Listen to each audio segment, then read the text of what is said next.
The automaker carried out most of those reductions in Germany, wherefore it is phasing out its factory in Saarlouis, which builds the Focus compact car. Reuters and Bloomberg contributed to this report. Title: VW sticks to US plans as trade tensions rise over Trump's tariffs. Content: Wolfsburg, Volkswagen Group expects to maintain profitability this year even as the automaker contends with muted demand in Europe and the impact of President Donald Trump's tariffs on imports to the US from Mexico and Canada. The automaker is projecting an operating margin in a range of 5.5% to 6.5% in 2025 compared with 5.9% in 2024.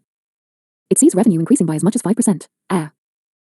The outlook reflects the global economic challenges and the profound changes affecting the auto industry, Chief Financial Officer Arno Antlitz said on March 11th. The forecast does not factor in the possible impact of trade tariffs on US imports from Mexico or Europe, Antlitz said. VW Group is heavily exposed to Trump's tariff plans for Mexico and Canada because its Audi and Porsche divisions have no US manufacturing base. The VW passenger car brand's US sales consist mainly of imports from its Mexican plant, while batteries is set to come from a cell plant under construction in Canada.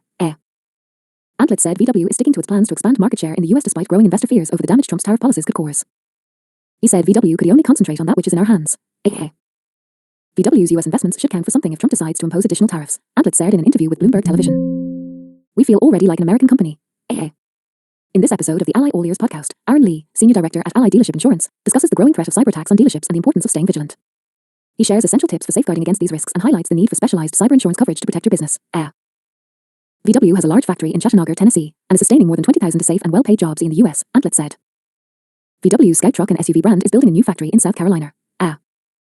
We think these should be taken into account when talking about tariffs, Antlitz said. VW Group CEO Oliver Bloom said executives were reviewing plans to bring its Cupra brand to some US states from 2030. The automaker is also doing a reality check of how the market would develop regarding demand for electric cars, he said. Our intention is still there, but we cannot close our eyes to what is happening in the USA, Bloom said. He said VW is awaiting to see what's on the table regarding Trump's threats to impose tariffs on imports from Mexico and the European Union, but remains committed to boosting its market share in the US. In Europe, VW Group is targeting cost cuts at Porsche and Audi and has struck a deal with unions to restructure the group's namesake brand in Germany. Antlitz said VW's earnings in China are forecast to drop by up to €1 billion as it steps back to work on new models. Major cost cuts underway in Germany should yield €1 billion in savings by year-end, he said. VW is planning several budget EVs to attract Europe's squeeze consumers, with the ID.2 small car arriving next year followed by the ID.1 entry EV in 2027. Its battery subsidiary PowerCo plans to build 3 plants with a combined capacity of up to 170 gigawatt-hours, though Antlitz said the ramp-up of capacity within the plants would be delayed in light of lower EV sales. VW said it has cut its 5-year investment plan for 2025 to 2029 to €165 billion, €15 billion less than the prior round. Last year, the group's sales revenue increased 0.7% after global vehicle deliveries fell 2.3%. Operating profit fell 15% to €19.1 billion, $20.8 billion, on revenue of €324 billion. Reuters contributed to this report. Title: As Subaru opens new Tokyo R&D hub to develop AI software, lure foreign talent. Content: Tokyo, as automakers race to develop software-defined vehicles, Subaru Corp.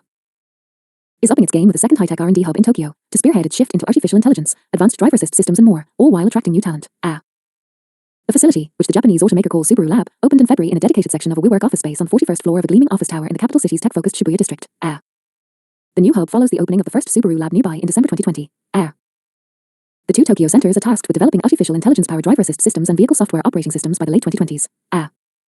Combined, they can accommodate some 130 workers. Subaru's high-tech lab expansion comes as the company confronts the ongoing industry-wide shift to connectivity, autonomous driving, software and electrification. In this episode of the Ally All Ears podcast, Aaron Lee, Senior Director at Ally Dealership Insurance, discusses the growing threat of cyber attacks on dealerships and the importance of staying vigilant. He shares essential tips for safeguarding against these risks and highlights the need for specialized cyber insurance coverage to protect your business. And at a time when Japanese automakers are vying fiercely to hire tech-savvy personnel in a limited pool of software talent in Japan, Subaru is casting a wider net to attract non-Japanese software professionals from information technology companies. Japan's all-wheel drive player looks to reduce traffic-related fatalities involving the company's vehicles to zero by 2030 mainly through leveraging its trademark EyeSight driver assist system. But to achieve this lofty goal, Subaru needs to incorporate software technologies, including artificial intelligence, into its next-generation systems. The core technology is EyeSight, and we are working to develop artificial intelligence in-house to bolster the power of EyeSight with AI, Eiji Shibata, Subaru's chief digital car officer, said during February 26 briefing at the newly opened lab. Subaru plans to introduce a so-called software-defined vehicle sometime in the late 2020s, a period when Subaru looks to release its first fully in-house electric vehicle. We will use software to elevate the performance of Subaru's vehicle hardware, Shibata said. That is what Subaru should do in the age of digitalization. Subaru's WeWork neighbors include other tech companies such as online service provider Diener Company and game developer Nintendo Company. Subaru declined to say how many software engineers it currently has on staff, how many are non-Japanese or how many it wants to hire. But the automaker thinks the new lab is in a prime location for attracting software talent, as Shibuya is a mecca for AI development in Japan. We would like to turn this lab into a big center for software development by hiring software engineers in all areas, Shibata said. Thanks to the automaker's greater emphasis on software, it has been able to recruit tech-savvy professionals considerably more than before, Shibata said. Richard Pronk, a Dutch artificial intelligence engineer, is among the specialists joining Subaru lab in recent years. He previously worked at a startup in Japan developing Level 3 and Level 4 autonomous driving applications. He joined Subaru in May 2023 and works on active lane keep software. I have always been interested in stereo camera development in which Subaru has a long history, Pronk said. Subaru's use of relatively affordable sensors to provide high-end advanced driver assist systems functionality is what pulled me toward this company.